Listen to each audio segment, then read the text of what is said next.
This E3 update is brought to you by Netflix. What's up guys, Max and Tara here for Rev3 Games, and it is the very end of day 0 of E3. E3 hasn't started yet, but we just finished the last press conference, which was Sony, and they showed off the PS4, and we know what it is now. Yeah, they literally showed it off, like we got to see it. It's like a prism, sort of a rhombus shape. Yeah. And what else? It's $400. It's $400. They sort of saved all this information for last. I guess to end the conference on a good note, we now know it's going to be $100 cheaper than the Xbox One. They're going to allow used games with no restrictions, and you won't have to online verify your games and stuff. Yeah, they actually put up a nice video on, I think, the official Sony YouTube that shows how to do used games on the PlayStation 4. And it's step 1 is sharing games, and you hand the game to someone. This is how you share your games on PS4.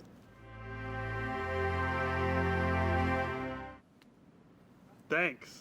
And that's... They demonstrated a lot of self-awareness in this press conference that I think Microsoft has really been missing the whole time. They did talk a little bit about the system and the media. We know that they're going to have like unlimited video, unlimited music. That's just the name of it. It's not like actually free unlimited stuff. But they're having Redbox Instant. PlayStation Plus seems to be getting a lot of good perks. Oh yeah, and that's going to carry over from people who have it already for PS3 and Vita and all that. Yeah. And they're going to have Gaikai. They talked a little bit about that. Starting in 2014, at least in the US, there will be PS3 games, a catalog of PS3 games available on the PlayStation 4, so that pretty much tackles the backwards compatibility issue. And the Vita. Yep, and the Vita. Coming to the Vita too, so that's that'll be coming absolutely later, I think. nuts. And then they announced a few launch titles that we already sort of knew existed. Some they showed off at the last press conference. Knack, Drive Club. We also know Killzone's Shadowfall is going to be a launch title. And then there are also some new games that I think look really exciting. Oh yeah, I was actually surprised. I didn't know what they'd have up their sleeve for this, but what did they... Order 1886. Yeah, which is sort of like a steampunk kind of, looks like a co-op werewolf shooter in foggy old London, but there's blimps and stuff. I don't know. I don't know. Mysterious. That's going to be an exclusive, though. We do know that. Another new game was Mad Max, which I'm sure you're excited about that. Yeah. And it's, I mean, very, very teasery, but this is the one that Avalanche has been teasing for a long time, and they're the guys who did Just Cause, and it's supposed to be an open world Mad Max game. So I'm okay with that idea. I think that's fun. And of course, there's Kingdom Hearts 3, which a whole lot of people got really excited about that. Yeah, Square Enix came out, they talked Kingdom Hearts 3, and then of course, Final Fantasy 13 Versus is still alive and well. It's just being renamed as Final Fantasy 15. No idea when that's actually going to come out, but a lot of people are really excited about those two games. Yeah, I will say they did seem to have a lot less exclusives, well, games at least, than Microsoft's press conference, but they did have a lot of just sort of exclusive content in games that are going to be on both the Xbox One and the PS4. They listed, some small stuff for like Arkham Origins and Diablo 3. You can get Drake's Amulet for Diablo 3. There's going to be some exclusive Uncharted loot. On PS3, we'll have exclusive items from PlayStation franchises, like Drake's Amulet from Uncharted. Pre-order right now, guys. They also had a good showing of the indie titles, I thought, which was not really a surprise to anybody here, but there were some new announcements in there. Octodad, Dadliest Catch, which is a wonderful game. I'm very excited about that one. Oh, that looks so good.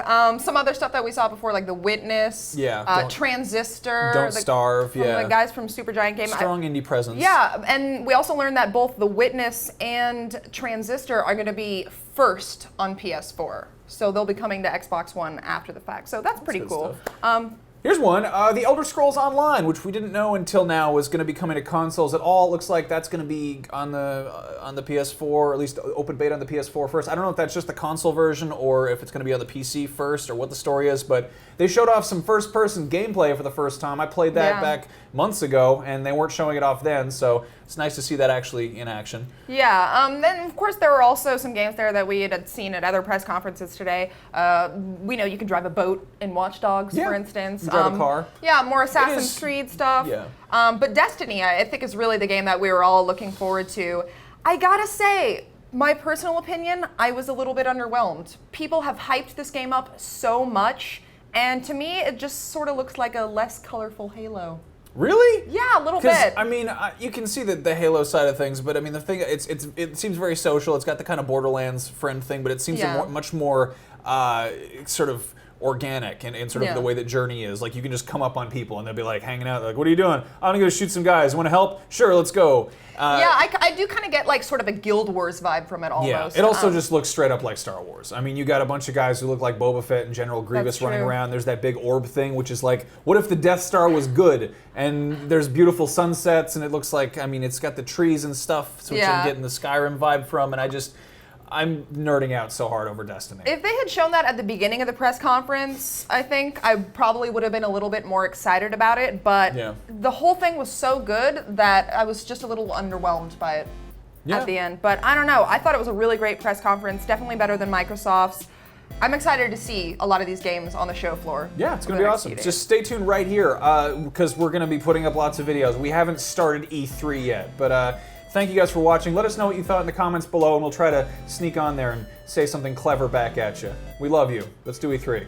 This E3 coverage is brought to you in part by Netflix. Yeah, you know, Netflix, the wonderful service that lets you stream unlimited TV and movies directly to current and next-gen consoles, handheld smartphones, and tablets, and just about anything with an internet connection. Netflix, which happens to be the only place to catch the new season of Arrested Development. Well, if for some reason you haven't already signed up for Netflix, by all means, head over to netflix.com/revision3 and sign up for a free trial membership today.